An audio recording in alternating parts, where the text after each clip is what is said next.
In 2006, the Michael and Susan Dell Foundation approached us at the UT School of Public Health. They wanted to find a group of researchers who are interested in child health, particularly with relations to diet and physical activities. They ended up giving us funding for the Michael and Susan Dell Center for Healthy Living.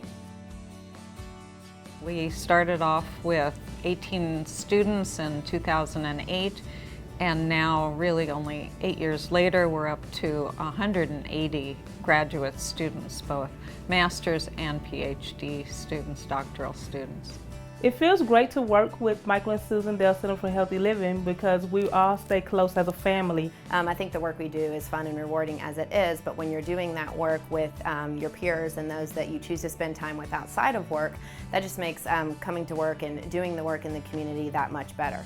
The center are training the next generation of leaders in youth health promotion. In 2008, we just had the non-degree and certificate program and just the general MPH program. And now we have 13 academic programs, including 3 dual degree programs with UT Austin. As of spring 2016, we will have graduated a total of 240 students. To publish 500 papers over a 10-year period, starting where they did with a small number of people and so on, is really impressive. Well, it's an exceptional output rate. I almost always have to see what the folks are doing before I write my next paper or write my next proposal, because I know they're going to be cutting edge. So over the years, we've been very fortunate to work with a very good community. And I think it's very important for funders and schools to know that when we're working with them, that they're working with something that they can expect to work.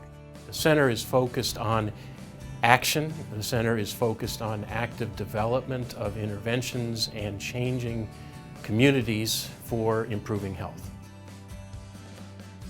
The Michael and Susan Dell Center for Healthy Living has had a great impact on Texas, impacting over 550,000 children and families in the state. The number of how many kids have been impacted by the center is often really staggering to me. And I think what it has enabled is a real stickiness and sustainability for all of the work that is done in this space. Well, Texas youth, are actually, the demographics of them are reflective of where we see the country going as a whole. So we see that kind of being just a few years ahead of what we're projecting to see in the rest of the country. I think the center has played a really important role in helping community-based organizations to understand what they do well and how to measure that impact. And I think it's done a really great job of being a convener. So sort of bringing together organizations who are doing work in the same space. I see them playing a key role in the construction of a system to ensure the health of the entire population in Texas and beyond. And I think that's very exciting. And I think their creation of the Catch Foundation has been a really good move, and not something that a lot of places would have thought of. Catch's #1 asset is effectiveness. And the #1 criteria for communities deciding whether to use Catch or not oftentimes is the scientific evidence base. What I think is exciting about Catch is that it creates a communal language. Now all of a sudden there are thousands of kids who know what a go, slow, and whoa food are. And there are thousands of kids who understand the relationship between being physically active and being successful at school. The Catch Global Foundation has allowed us to disseminate the Catch program beyond the borders of Texas, beyond the borders of this country. So we've been involved in several Institute of Medicine guidelines for physical activity in schools, for obesity prevention, for measuring the effects of obesity-related programs. In addition, we've published several position papers that have moved the field forward and are highly cited. The great thing about that work is that we've really seen those folks come into their own on the national stage and the international stage as true subject matter experts in the work that they do. We're exploring tobacco use among youth and young adults because it's one of the leading preventable causes of death. 2 of us were the senior scientific editors of the 2012 Surgeon General's report, which was on preventing tobacco use among youth and young adults. These reports then impact the field in terms of where the future is going.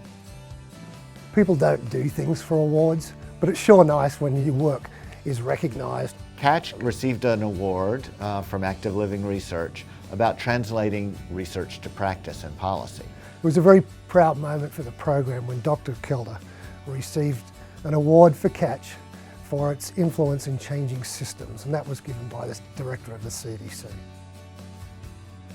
So the center decided to create a 5-year strategic plan to help formalize a work plan for center leadership and faculty and staff to help move the center forward and accomplish our vision of healthy children in a healthy world. And so the goal of a strategic plan is really to bring everybody into alignment and to have a sort of vision of where we're all headed together, even though we're working at 100 miles an hour, and to develop some leading indicators that tell us that yes, as a team, we're headed in the right direction. There's a lot going on in public health in Austin, Texas. And I never would have believed that they could have gotten as far as they have in 10 years. One of the key things everyone should understand about success is legacy. And I think the legacy of the first 10 years of the center, the scientific legacy, the training legacy, the change legacy that we've been able to accomplish is truly remarkable. And I think it'll go a long way to advancing public health in Austin, in Texas, throughout the country and the world. Healthy children in a healthy world. Healthy children in a healthy world. Healthy children in a healthy world.